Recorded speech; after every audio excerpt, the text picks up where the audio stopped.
time to go around the NFL, as we normally do here on the Tyler Werner Show. After week 4 of the NFL, top 5 thoughts around the NFL. Started with number 5. The Cincinnati Bengals beat the Kansas City Chiefs. And the Cincinnati Bengals, after 4 games, already have a 2-game lead over everybody in the division, moving to 4-0. Red hot.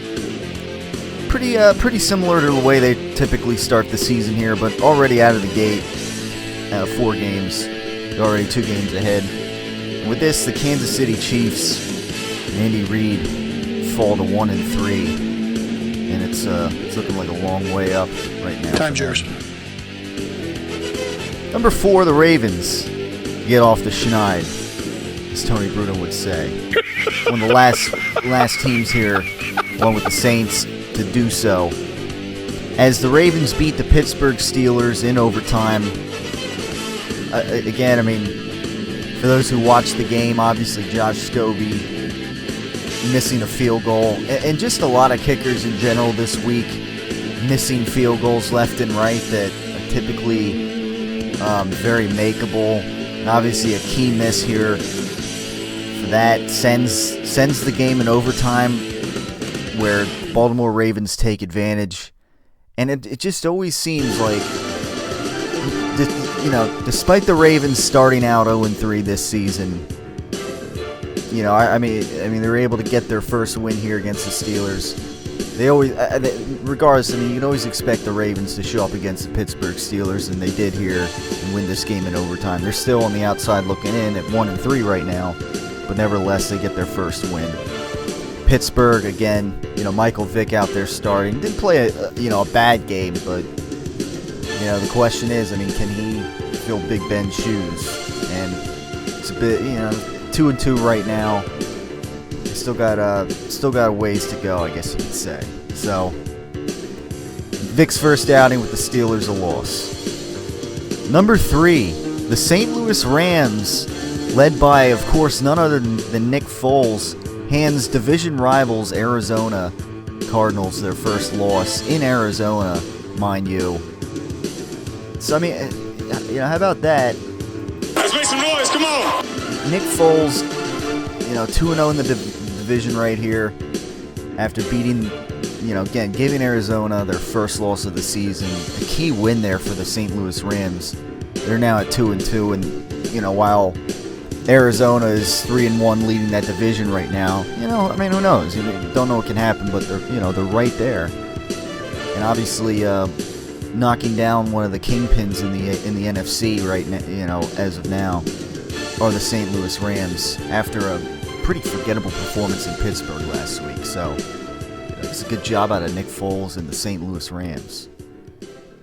Number 2, for those who watched Monday Night Football last night,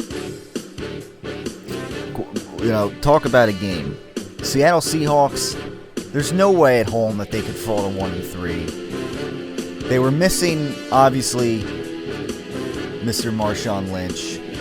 I'm just about that action, boss. I'm sure, obviously they had a tough time running the football. Of course, Russell Wilson, making some incredible plays on the move, as he normally does, whether it's throwing the ball on the move or using his legs, getting out of bounds or sliding or whatever, helping keep some things alive. But still, I mean, Detroit Lions defense, they did everything they could, and they kept this game close. It was 13-10. Calvin Johnson caught inside the 5-yard line what appeared to be perhaps a game-winning touchdown.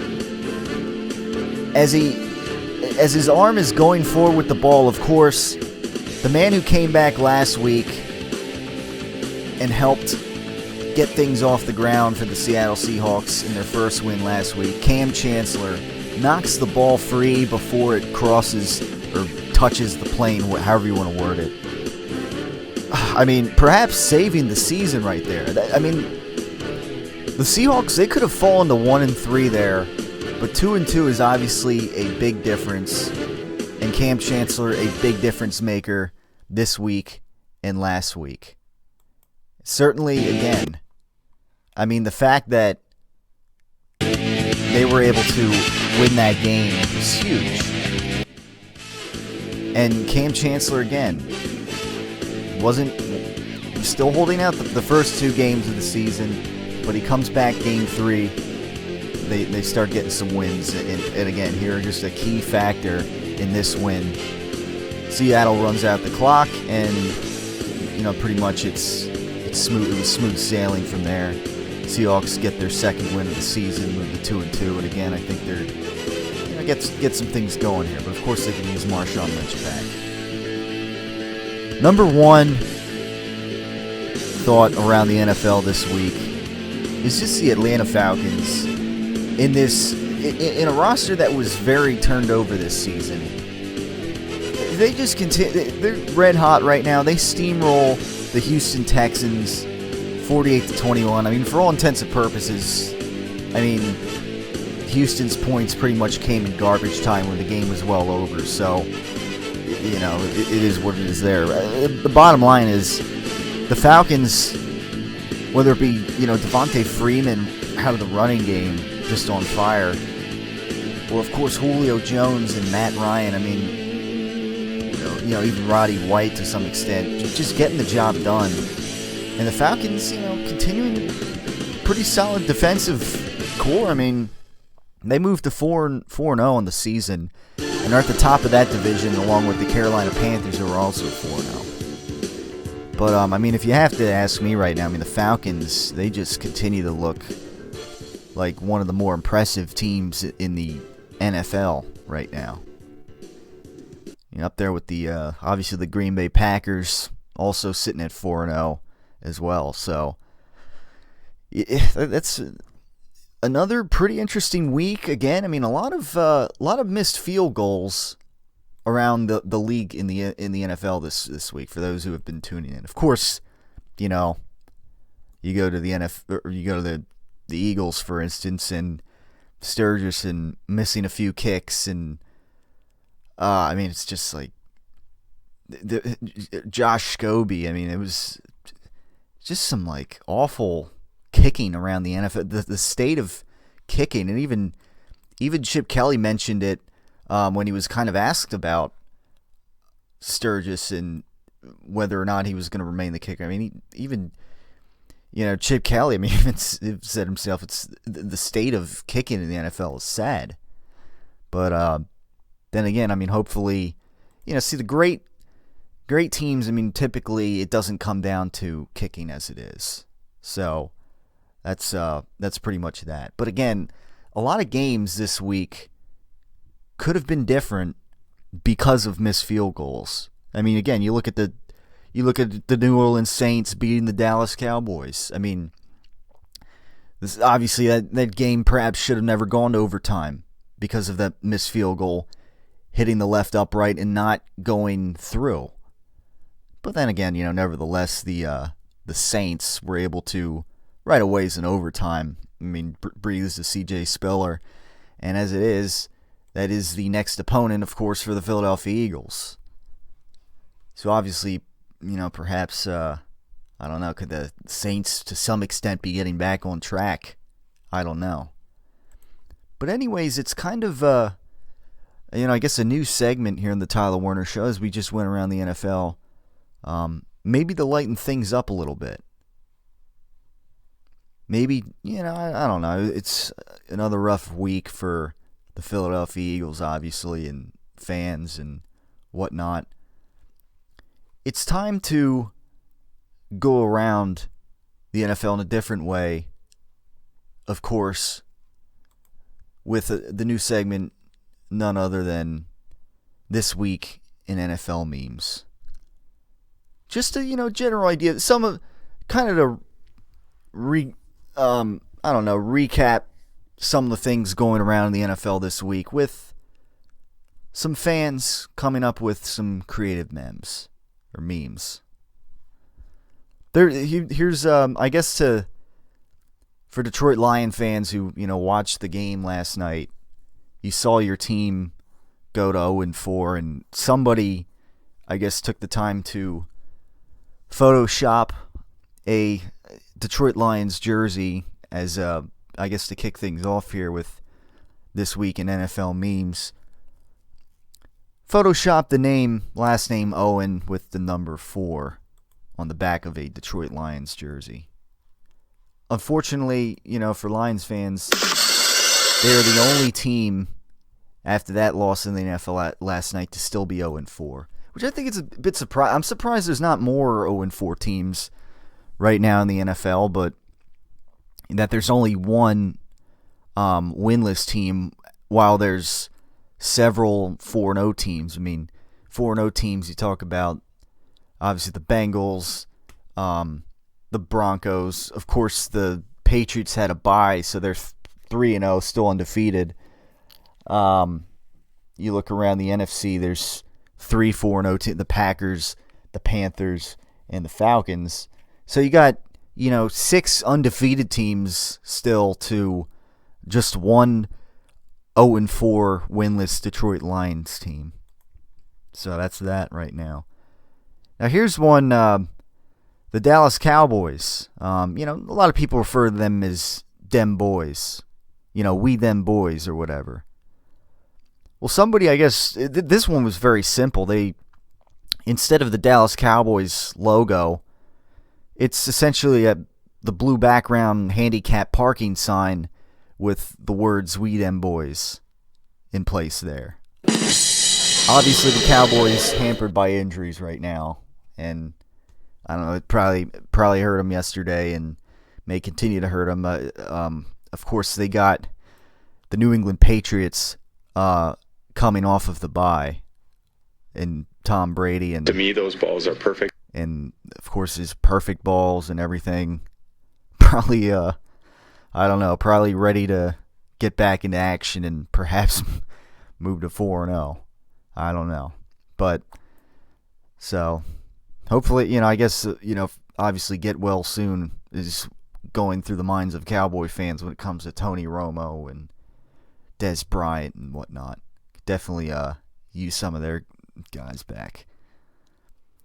All right, now let's see. Okay, here's one.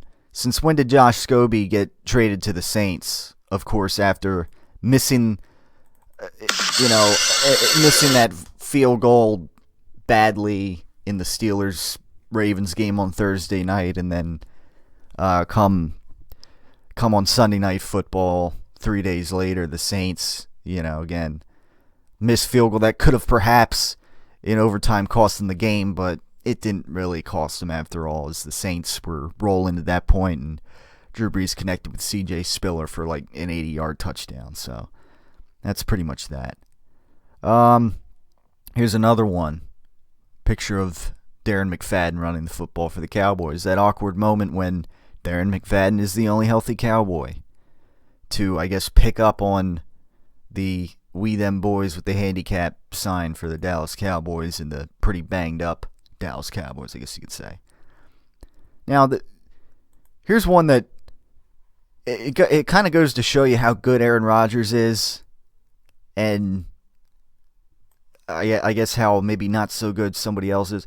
All right, it's a picture of Aaron Rodgers, ready to throw the football, and a picture of Colin Kaepernick also ready to throw the football. And it's an interesting stat. Aaron Rodgers could throw 61 straight interceptions and still wouldn't have as bad a career interception percent as Colin Kaepernick. So 5 letters here. A testament to perhaps how good Aaron Rodgers is, and to how badly coaching, or I don't know how. Well, first of all, how bad a change of scenery Colin Kaepernick could use, and perhaps how much coaching he could use to, I don't know, not be as erratic as he tends to be throwing the football. I mean, he's got a great arm, but that ball just seems to go everywhere. It's one of his weaknesses, certainly. It's one of the things lacking right now. And yeah, he was kind of, as it was, he was Jim Harbaugh's guy in San Francisco, and it seems like it's a rebuild here for the 49ers, and I don't think Kaepernick's the guy they want to rebuild with, but that's just me. It seems like he could use a change of scenery after the demise of that Jim Harbaugh regime and everything. Now here's probably we had to get one like this. NFL kickers have missed a total of 12 kicks this week. And there's a picture of Bill Belichick in his hoodie. Here comes the investigation. So there you go. Patriots on a bye week, busy, and I've handled dozens of balls over the magic past number, week. 12 kicks, I guess. It's just like I don't know. But anyhow, that's that. It seems like every week there's something that's apparent that seems to be worth. Last week it was the field catching fire in St. Louis. And, some way the Patriots will be blamed for this. I don't know.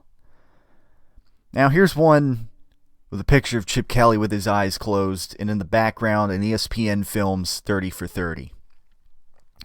What if I told you one man single-handedly destroyed an entire NFL franchise in one season with Chip Kelly's eyes closed, as if he was as he's just ashamed of what's going on here with the Philadelphia Eagles and the franchise. And was that like a wise ass comment? So, again, I mean, after this week, it's looking like, Chip Kelly, one man, single-handedly destroying an entire franchise in one off season. ESPN 30 for 30 films right here. All right, here, for those who watch the, the debacle game with the Houston Texans and the Atlanta Falcons. And again, who did the Texans really have to begin with? But it's a picture of J.J. Watt carrying six. He's got on each shoulder. He's got. I suppose this is some charity thing or something. On each shoulder, he's got 2 trash bags tied together. So he's basically got 4 trash bags hanging on his shoulders, and then he's carrying 2 or 3 in each hand. So he's got 8 different trash. I assume some charity thing. And somebody captions it or memes it or whatever as J.J. Watt trying to put the whole team on his back like this and everything else. Furthermore, as a comment to that, I guess, meme, somebody posted a picture of J.J. Watt, just like him in his uniform, kind of a serious face, on his own. I guess a default, J.J. Watt picture that's used, and maybe it's used on NFL.com or something like that, and it's captioned Houston Texans team picture. And yeah, I mean, come to think of it, I mean, who does that team really have? I mean, Arian Foster's been banged up, and I think he just started playing again. So other than that, I mean, who's on that team other than J.J. Watt? As it is. Now here's one of the coaches for the Pittsburgh Steelers, I guess, on Thursday night on the sideline. I guess, with their iPhone out, looking like they're texting or doing something on the internet. And it's captioned, "When you're coaching a game, but you're trying to find a new kicker on Craigslist." Yeah, again, I mean, Josh Scobie just getting ripped unmercifully this week after that kick, that missed field goal. Now, this is an interesting one. The NFL has officially gone. This is just words. The NFL has officially gone one calendar month without a player getting arrested. That hasn't happened in more than 6 years. How about that? For a change, I guess. Now let's see. Going through here, we're almost getting to the end here of the line. How about this one? Picture of Colin Kaepernick, kissing his bicep like he likes to do at the top. And on the right side, picture of Robert Griffin III, sitting on the ground after, probably supposedly throwing a touchdown pass. You either die a hero or live long enough. And at the bottom, they have pictures of Kaepernick jerseys and Robert Griffin III jerseys, clearance 50% off at the bottom of the screen. So it's either you either die a hero or live long enough to see your jersey on clearance or 50% off. Just to get an idea or get a sense of how, from boom to bust these guys have seemingly gone to during this time. Let's see here. I believe that is the end of this week. And that, as far as NFL memes goes, I just realized we don't want to get into next week's because they're outdated at this point. But that's several an assortment of memes going around the NFL right now after another interesting week in NFL football. Again, with no shortage of jabs at NFL kicking that was at a, probably a historically bad level this week. And, just other interesting things, I guess, going on around the league, as always. And, I guess a lack of, which is a good thing, a lack of arrests in the past month in the NFL. So that'll conclude things for this week in NFL memes, week 4. Oh my God, that is and funny! That'll wrap things up for this segment of the Tyler Werner Show. Thanks for tuning in. Hope you enjoyed, hearing about some memes and maybe, go out and check them out for yourself if you haven't seen or heard of all of these already. So with that in mind, check the Facebook page out for future video postings as well, or subscribe to the channel to obviously have them come up on your own YouTube channel.